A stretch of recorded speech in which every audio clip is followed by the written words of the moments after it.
Ladies and gentlemen, welcome to R.O.Y.L. That's Radio Alchemical Laboratory 5. So today, I'm going to talk a little bit about fermentation, but I talk about it a lot more in our blog. The link is in the description below.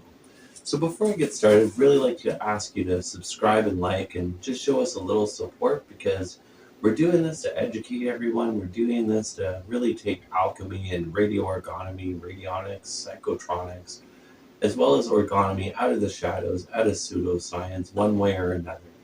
We've seen too many proofs in our time to dismiss it as simply as that, so if you wouldn't mind doing that, it would mean a lot to us.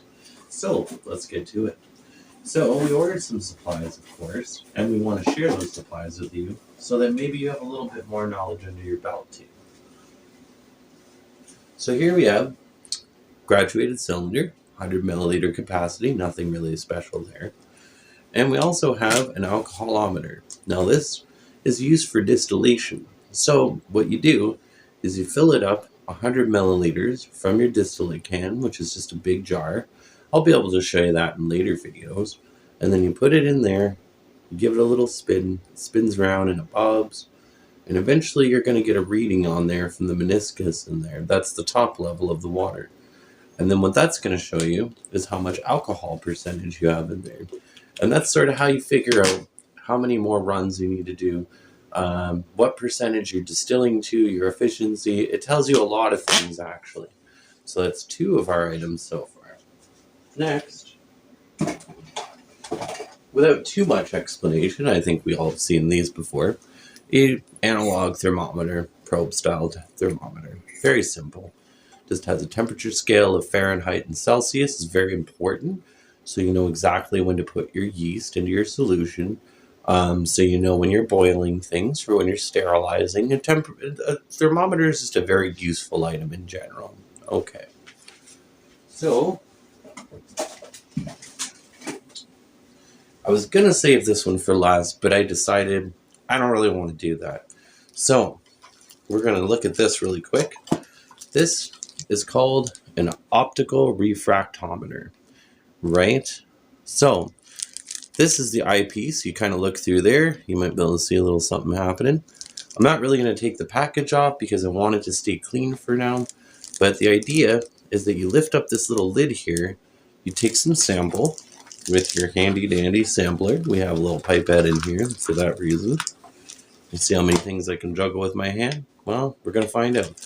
So you take your little sample, you lift up this lid, you put your sample on there, then you close your lid, hold it up to the light, and then you're going to get either a Brix reading, which is the percentage of sugar, or you're going to get specific gravity, which is generally what's used in fermentation work. So it's really handy.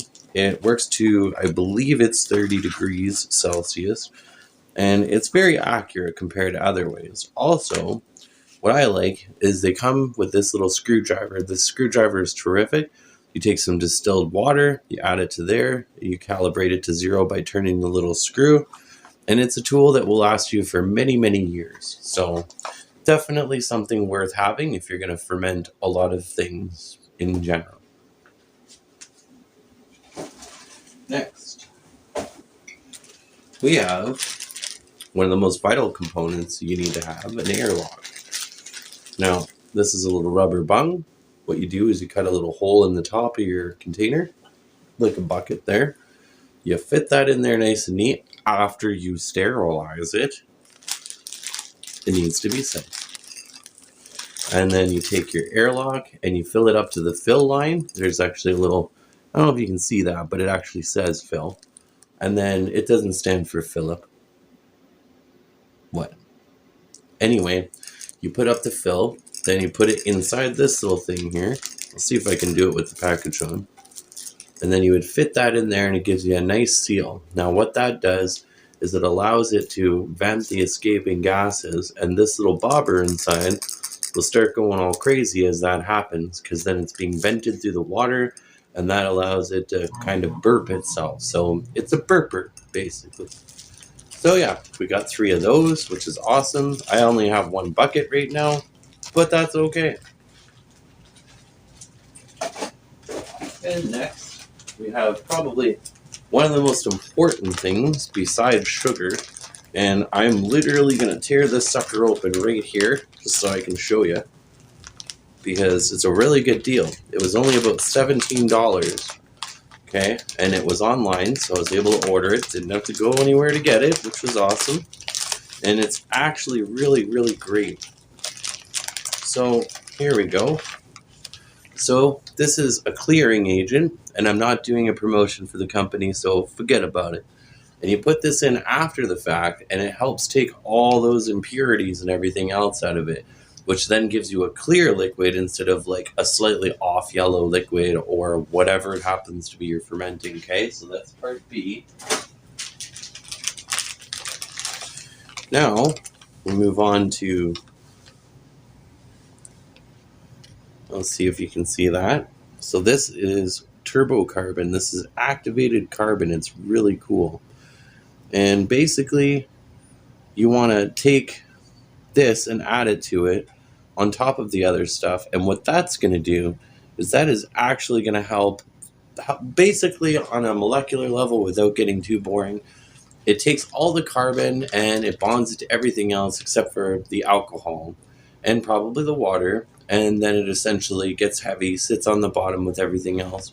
And that's how the impurities are taken out. So it's really cool. So the clearing agent makes it clear. This is what actually takes the impurities out. That's probably what I should have said, but I just did. Last but not least, most importantly, really, you have your turbo yeast. Now, I like the turbo yeast because it's nice and robust. It's really, really durable stuff. The yeast is generally a lot more resilient than just plain yeast, and it's good for distilling. So in this batch, we're actually going to go for about 10.7% alcohol content, or 10.1. I don't know. Read the blog. Check it out. And again, last but not least, we have the actual invention of mine. So here it is.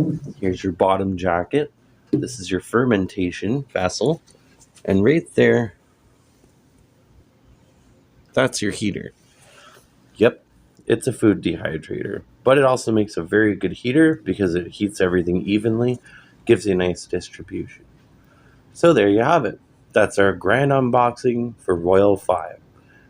I'm David Asselstein, also known as Dr. Radionika, signing off.